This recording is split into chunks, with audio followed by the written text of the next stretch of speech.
Hey crocheters, coming at you guys with another backup vlog. This one was one that when I was thinking about, like, you know what, it really makes a lot of sense to have some backups, to have a, like, in case something happens, in case you get sick, in case, you know, whatever, like in case you need a mental break, that you have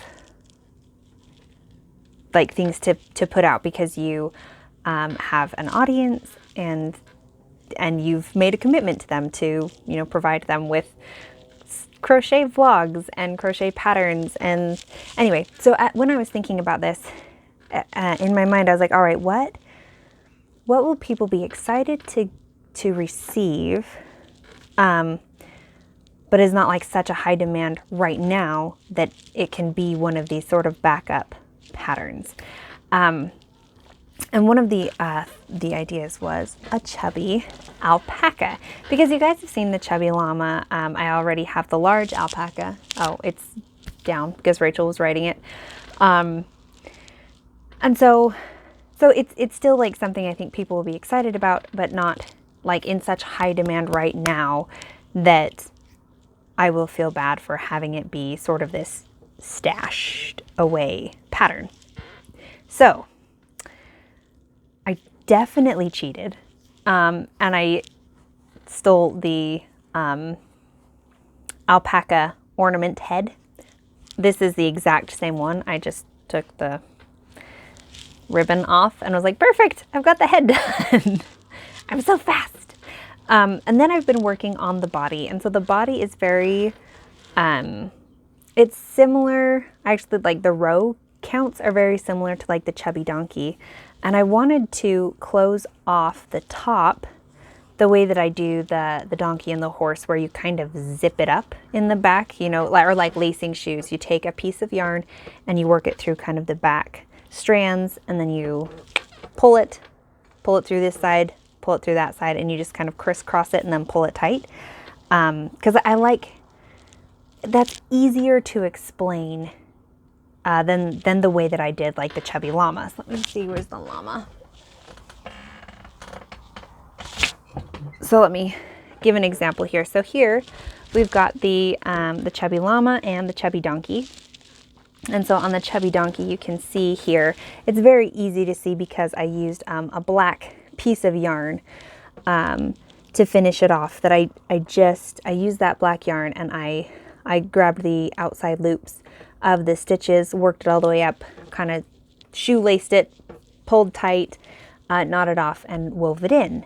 And so I really like how that finishes up. With the chubby llama, I worked in the round, and it was pretty challenging to like get the correct stitch count when continuing to like close it off in the round. And so I didn't want to do that on the chubby alpaca body. I wanted to finish it off the same way I did the chubby donkey. The only issue that I'm seeing being that we've got all these nice bobble stitches here for the texture, but then there's nothing here. And it's really,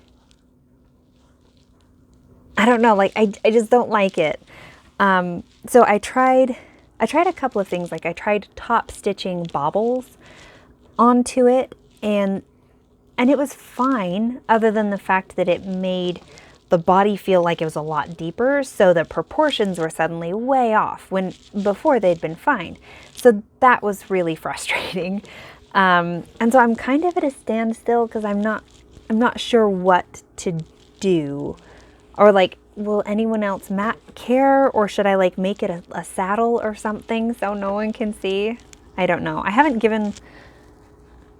really haven't given like any of my animals accessories, so it might be a little bit odd if this one suddenly has a saddle. But then again, like, maybe that's a good thing, to try new things every once in a while.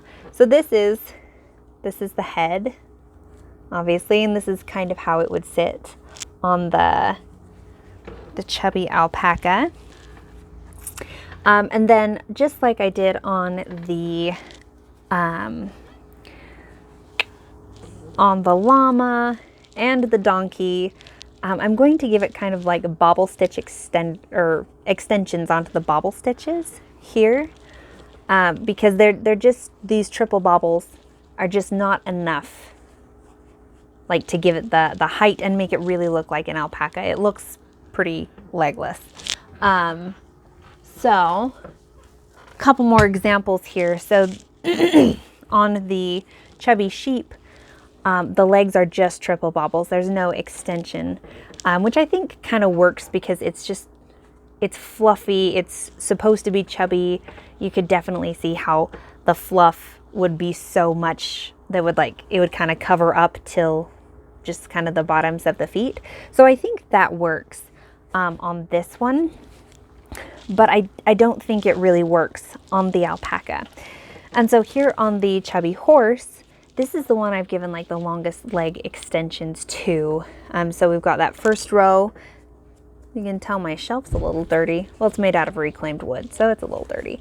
That first row is supposed to be like the hooves, and then the last 3 rows are to kind of extend the legs, give it the height that it needs to look like a horse, and not, I don't know, not be so close to the ground that it looks disproportionate.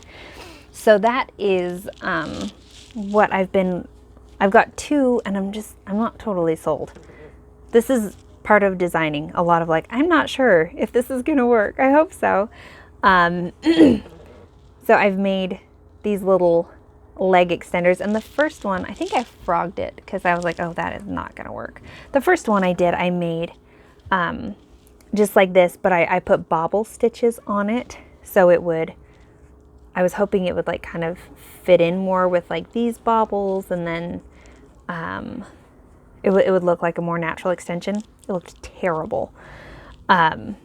So I've got some pins. I can maybe pin it on really quick and show you guys what I'm thinking and try and hold it all together.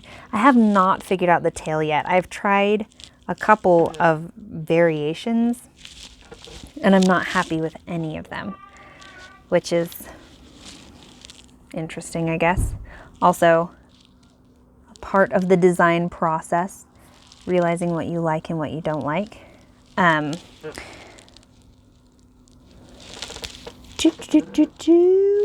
we go.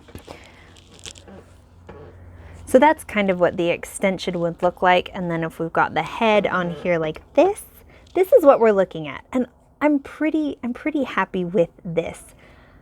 Only issues being the random flat back when everything else is covered in bobbles, and the tail. I've got to figure it out. I don't know what I'm going to do.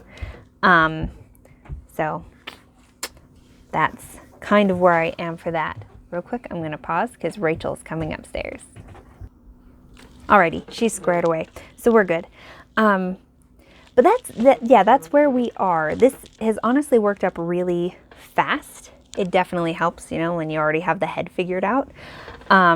Which I think I've given, now this is the last ornament, I believe, in my Christmas ornament crochet, Farmhouse Christmas ornament collection book, that is finally getting a body, because we've got I think there were 8 in there. So we've got the horse, we've got the donkey, we've got the chubby llama. See, you can't see it back there. Got the goat and the cow. Then the Highland cow. I guess it doesn't necessarily have a specific body, but you could basically use the same one as the normal cow. And then the chubby sheep. I mean, it is slightly different. This is all one continuous piece, and the ornament was a little bit different, but I think that's basically it. Unless there's something I'm forgetting. So yeah, this is kind of the last one. Then I'll need to start on my next Christmas collection, which will be so fun. I'm excited about it anyway. So yeah. that is our vlog for this one. So next time I'll come back. Hopefully I'll have all of the issues figured out. The tail and this back piece. Who knows? Maybe we'll just make a cute little saddle and throw it over it and call it good. Who knows? We'll see. In the meantime, you guys take care, and I will talk to you again.